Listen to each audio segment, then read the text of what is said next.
បានលេចរូបរាងឡើងយ៉ាងមហិមាចំកណ្ដាលបេះដូងនៃរាជធានីភ្នំពេញផ្ទៃដីដែលពោពេញដោយសក្តានុពលនេះបានប្រែក្លាយរូបរាងបន្តិចម្ដងទៅជាទីក្រុងរណបដ៏លេចធ្លោមួយជាមជ្ឈមណ្ឌលពាណិជ្ជកម្មនិងជាកន្លែងរស់នៅដ៏ស៊ីវិល័យនាពេលបច្ចុប្បន្នហើយនេះគឺជាទីក្រុងនរារហូតមកដល់ចុងឆ្នាំ2025ទីក្រុងនរាបានសម្រេចនូវសមិទ្ធផលសំខាន់ជាច្រើនរួមមាន 1. ផ្នែកហេដ្ឋារចនាសម្ព័ន្ធក្រុមហ៊ុន OCIC បានវិនិយោគលើហេដ្ឋារចនាសម្ព័ន្ធសំខាន់រួមមានស្ពាននរាប្រវែង824ម៉ែត្រស្ពាននេះភ្លោះនិងមហាវិថីនរាដែលភ្ជាប់ទីក្រុងកោះពេជ្រកោះនរានិងខណ្ឌច្បារអំពៅហេដ្ឋារចនាសម្ព័ន្ធទាំងនេះបានបម្រើប្រជាពលរដ្ឋរាប់ម៉ឺននាក់ជារៀងរាល់ថ្ងៃដោយកាត់បន្ថយពេលវេលាធ្វើដំណើរដឹកជញ្ជូននិងបន្ធូរបន្ថយការកកស្ទះបានយ៉ាងល្អប្រសើរ 2. អគារពាណិជ្ជកម្មនិងទីតាំងសម្រាប់វិនិយោគដោយស្ថិតក្នុងទីតាំងយុទ្ធសាស្ត្រដែលមានចរន្តពាណិជ្ជកម្មខ្ពស់ផ្លូវខ្វាត់ខ្វែងនិងព័ទ្ធជុំវិញដោយទន្លេមេគង្គនិងទន្លេបាសាក់ទីក្រុងនរាផ្ដល់ជូននូវជម្រើសអចលនទ្រព្យសម្បូរបែបសម្រាប់វិនិយោគិនទាំងក្នុងនិងក្រៅប្រទេសគម្រោងទាំងនោះរួមមានអគារពាណិជ្ជកម្ម Noria Square ទាំង3ដំណាក់កាលផ្ទះអាជីវកម្ម Townhouse ដែលអាចឲ្យលោកអ្នកធ្វើពាណិជ្ជកម្មនិងស្នាក់នៅក្នុងពេលតែមួយ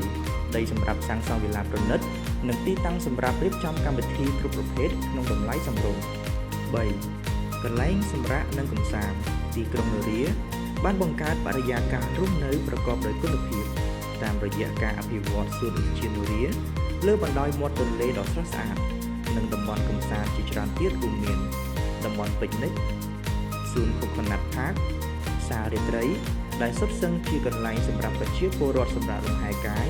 ជួបជុំគ្រួសារនិងរីករាយថ្ងៃចុងសប្តាហ៍បច្ចុប្បន្នទីក្រុងនរាមានហាងទំនើបដំណើរការលើ40ទីតាំងរួមមានភោជនីយដ្ឋានលំដាប់ហាងលក់ទំនិញយីហោល្បីៗស្ថានីយ៍ប្រេងឥន្ធនៈសេវាកម្មទូកទេសចរណ៍និងកន្លែងពាណិជ្ជកម្មកម្សាន្តផ្សេងទៀតសេវាកម្មទាំងនេះឆ្លើយតបពេញលេញនឹងតម្រូវការប្រចាំថ្ងៃប្រកបដោយភាពងាយស្រួលសម្រាប់ទាំងការរស់នៅនិងការធ្វើអាជីវកម្មដើម្បីបង្កើនសក្តានុពលនិងបង្កើនឱកាសសម្រាប់វិនិយោគិននិងអ្នករស់នៅ